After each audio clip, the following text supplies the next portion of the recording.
प्यारे बच्चों, सुप्रभात। आज हम अध्ययन करते हैं जो रसखान जी के सवैया हैं उसके चतुर्थ पद की। तो चलिए अध्ययन करते हैं।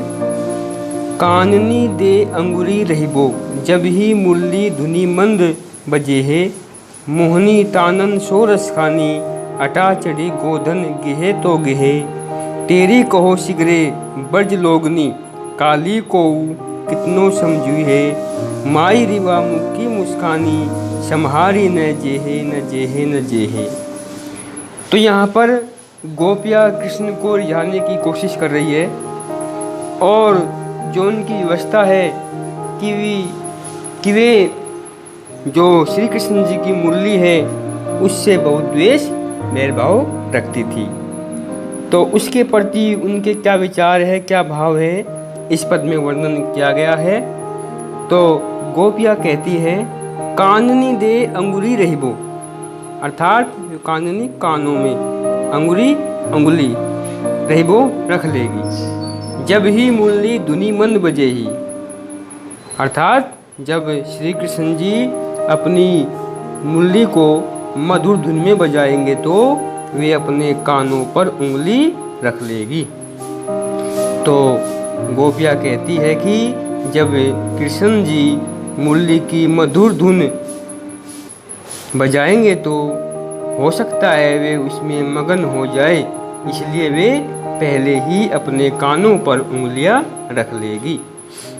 मोहनी तानन सो रसखानी, अटा चढ़ी गोधन गेहे तो गेहे, अर्थात जब श्री कृष्ण जी, रसखान जी कहते हैं कि जब श्री कृष्ण जी अपनी मधुर मुरली बजाएंगे, मधुर स्वर में मुरली बजाएंगे तो उसको सुनकर हो सकता है कि गोधन अर्थात गायें भी किसी ऊंचे स्थान पर चढ़कर गेहे तो गेहे गाने लगेगी, अटा ऊंचे स्थान पर। तो रसखान जी कहते हैं कि गोपिया कहती है कि हो सकता है कि श्री कृष्ण जी की मुरली की मधुर धुन सुनकर गायें भी गाने लगेगी। तेरी कहो सिगरे ब्रज लोगनी, काली को कितनी समझूही।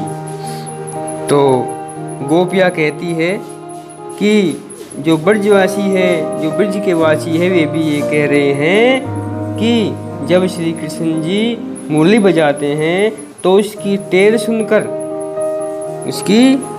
सुनकर वे अपने वश में नहीं हो जाएगी, अर्थात वे अपने वश को खो देगी।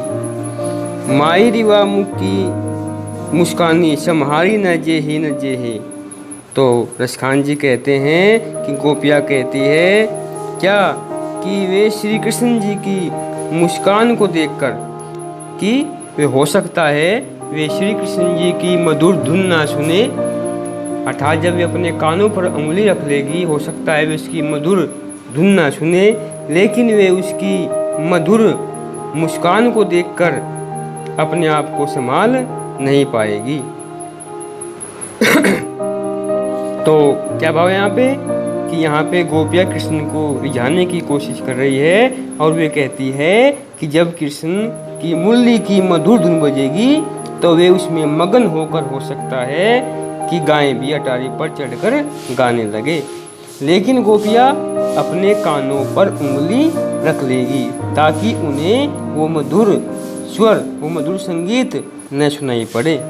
लेकिन गोपियों को ये भी डर है और जो ब्रजवासी है वे भी ये कह रहे हैं कि जब कृष्ण की मुरली की मधुर धुन बजेगी तो उसकी टेर सुनकर गोपियों की मुख की जो मुस्कान है वे श्री कृष्ण जी की मुस्कान को देखकर खिल जाएगी, इसलिए इससे पता चल जाएगा कि वे कृष्ण के प्रेम में कितनी लीन है, कितनी डूबी है।